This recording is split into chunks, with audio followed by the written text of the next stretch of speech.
Welcome to some more random gaming news. As always, I'm going to have some links down below to credit where I'm getting my information from. Once again, from IGN. PS5 Pro specs leak online. Why am I talking about this again?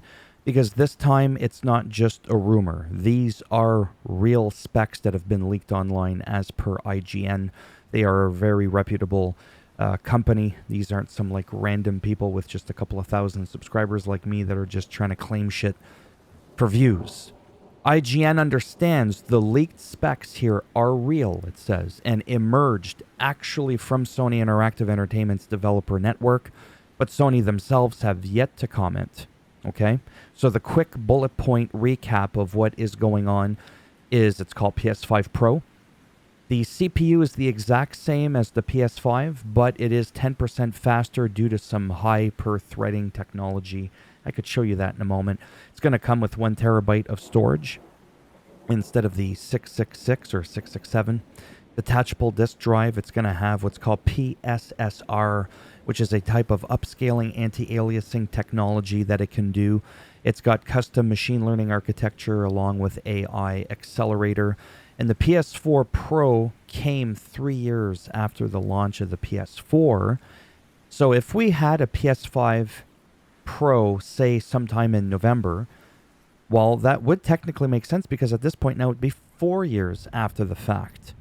So it's not like it's completely crazy to think that it can happen, and these leaks being real only further cements to the fact that this is actually probably going to most definitely happen.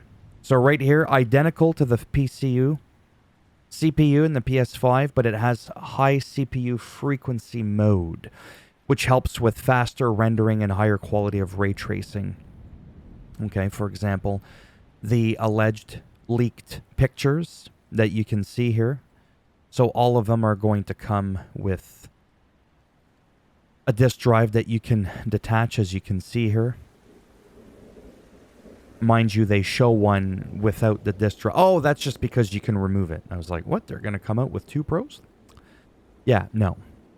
So this actually kind of ties into the next thing I want to talk to you about. So Hideaki Itsuno, which is the director behind Dragon Dogma 2, clarifies the performance on top of what's going to be happening on the PC and on consoles Series X and PS5. It is going to have an uncapped frame rate targeting 30 FPS. This is what he says, and I quote, "The game has an uncapped frame rate," he says. "We're aiming to go at around or higher than 30 FPS. This is for consoles as well, because they're targeting the same thing on CPU, on PC." We'll get to the CPU in a moment. There are some functions that you can turn on and off, but there aren't multiple sets of options that you can change at once.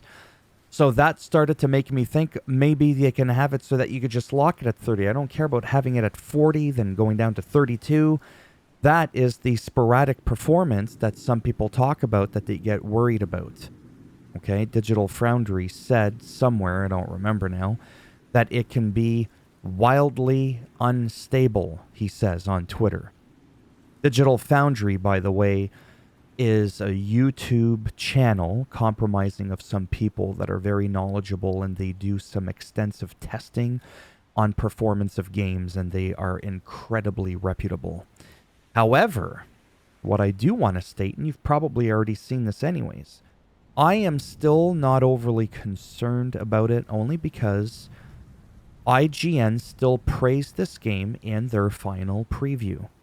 They played the game for 10 hours. They also did so several months ago as well. I'm going to have another link down below from IGN, some recent footage from 11 days ago that is 11 minutes long, and it showcases the footage. I mean, I don't want to sit here all day and show it to you because this is okay for me to do on my channel. I'm allowed to commentate and show you some footage from IGN. IGN is very unlikely to copyright strike me compared to if it was some other YouTuber, even though I would be, full disclosure, giving them the credit.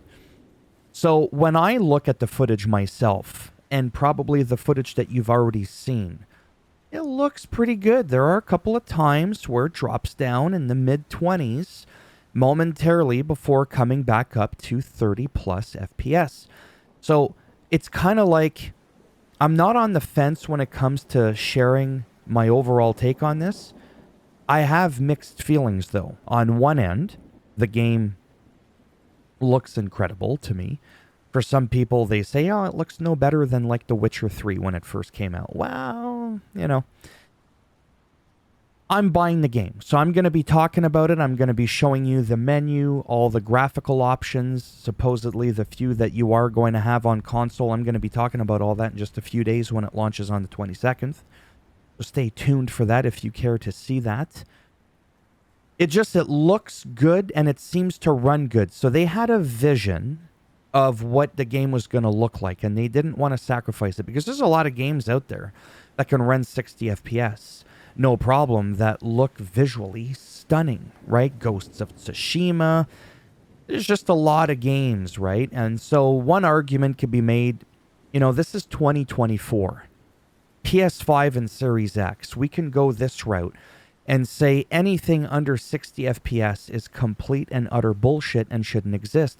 And you're allowed to feel that way. For the most part, I am kind of on that boat where it just should not exist.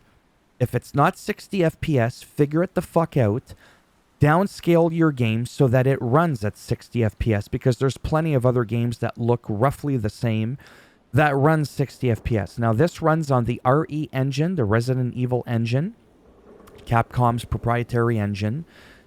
And they've never, as far as I understand, don't quote me on this, they've never attempted a big open world like this. So it could be that they had, again, a level of quality that they wanted, and they're like, nope, we're not going to do it. We are not going to downscale resolution and whatnot, which actually wouldn't even help much with the CPU, which goes back to the PS5 Pro thing.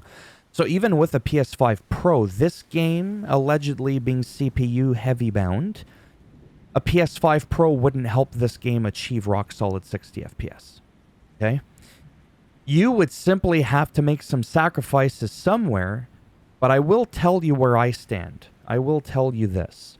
I am willing to make rare exceptions in this day and age for some 30 FPS games, depending on the grand scale of the game, okay? And I've talked about this before, and people don't really understand what I mean by this, but I'm going to try and explain it. There are two kinds of 30 FPS. I've played Forza Horizon 5 on my PC, rock solid 60 FPS, with the highest settings. Good for me. And then on Xbox Series X, I've played Forza Horizon 5. I've played it on quality mode, and I've played it on performance mode. Quality mode naturally makes it look a little better, but it's 30 FPS. And I never thought in a million years I would really say this. But for a 30 FPS high movement game, it is actually quite playable. Now try and play Watch Dogs Legion at 30 FPS, or Watch Dogs 2 on PS5 at 30 FPS. It's absolutely, basically anything from Ubisoft. Because their games at 30 FPS, they just don't have a smoothness to them. And you could be thinking to yourself, bitch, it's 30 FPS. The word smoothness doesn't belong in the same sentence as that. That's subjective. Because like I said, try out different games at 30 FPS. You'd be surprised. Some are smoother than others. I don't know what the voodoo magic is behind it, but some games actually feel pretty decent. And looking at this PS5 footage, this is not 60 FPS gameplay. This is targeted 30, uncapped. They don't even have a toggle to turn that shit off so you could lock it at 30. But looking at it for quite a few minutes, and the other footage that I've seen, it seems quite good. This is not some Cyberpunk 2077 day one fiasco. This looks to be quite good. So that's why I'm not overly concerned about it. The only benefit of Uncapped, again, is it's future-proofing, right? Again, when the PS5 Pro, Xbox Series X2, whatever they are going to decide to call theirs, if they even make one, it makes it that it's just that, future-proof. But the problem comes when you can't lock the son of a bitch to 30, 45, 60. There are games where you can go in like 5 FPS increments and lock them there. So if it's targeting 30, a person argued saying, well, no, locking it at 30 wouldn't work because it's not...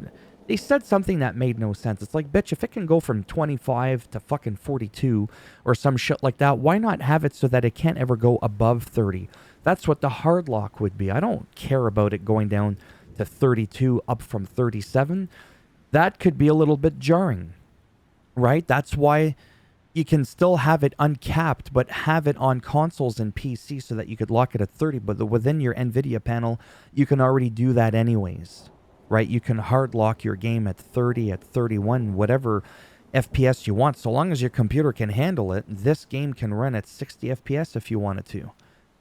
But you're going to need a NASA computer. So anyhow, my point is, I'm not petrified of how it's going to turn out because of the actual live proof that we have in front of us right now of the gameplay. That is why I still have a level of confidence within the game. Had this been like some other games that we sometimes hear about that are highly anticipated and we're not getting reviewers that are pumping in dozens of hours into the game, oh my God, I'd be shitting bricks. I don't even think I'd be pre-ordering the game. Okay? So what I'm saying is you're allowed to be upset. Absolutely. Sub 30 FPS is 100,000% inexcusable. 30 FPS 1080p has to be in the extreme circumstance, the absolute bare minimum. If it's not running that, then you need to scale back the game so that it does do it. You wouldn't have to do that much. Okay? You really wouldn't to get it to do that. Yeah, the golden standard should be 60 FPS. Basically like Final Fantasy 7 Rebirth. It's got a quality mode. It's got a performance mode that's pretty much rock solid 60 FPS. Does it look the best? No. Is it god-awful ugly? No. It's incredibly playable. That way you get what you want. Anyhow, I could keep ranting on all I want here. I'm going to start running in circles. We practically watched the entire gameplay of IGN. But this doesn't look that alarming to me. But the information on paper is alarming. Targeting 30 FPS. Uncapped. Supposedly, allegedly, no way to hard lock it to 30 and then undo it if you wanted to do so. Like, to me, that's baffling.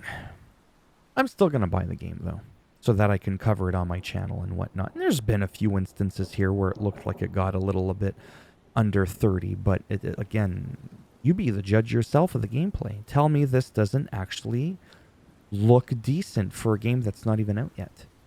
Okay, so let me know down below what you think.